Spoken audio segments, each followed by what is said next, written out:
It's unbelievable. This man actually invented a generator with a bearing and 2 syringes. He lit up light bulbs with ease and even tried to make a second sun out of it. Is this a fool's errand? All I can say after seeing the end of the video is that this man is amazing. The man first purchased a bearing online, and due to limited funds, used bearings are much cheaper than new ones. Next, he traces the outline of the bearing on a board and draws the imaginary shape of the bracket with it in the center. A saw blade was used to cut out the bracket along the red line, and then the bearing was gently hammered into the groove of the bracket. The workmanship could be described as very fine. The next step was to make a shaft from bamboo that matched the bore of the bearing, and you can see that the shaft is completely handmade. Next, a rivet shape was machined. The man glued the bracket with the bearing to another board and mounted a small motor on the bearing in reverse. Because he wasn't using electricity to drive the motor, he wanted the motor to generate electricity in reverse to light a light bulb.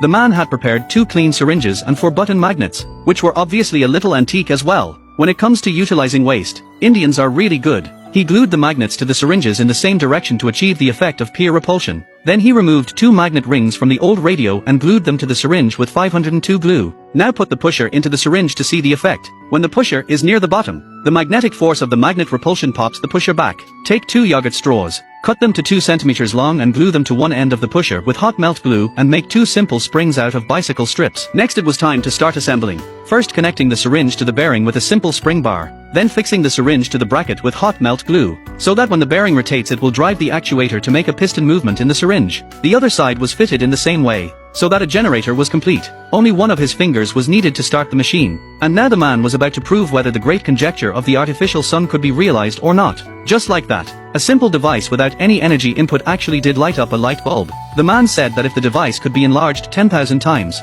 it could light up its city 24 hours a day, and if it was enlarged 1 billion times, it could create a second sun. What do you think about the little brother's great solar dream?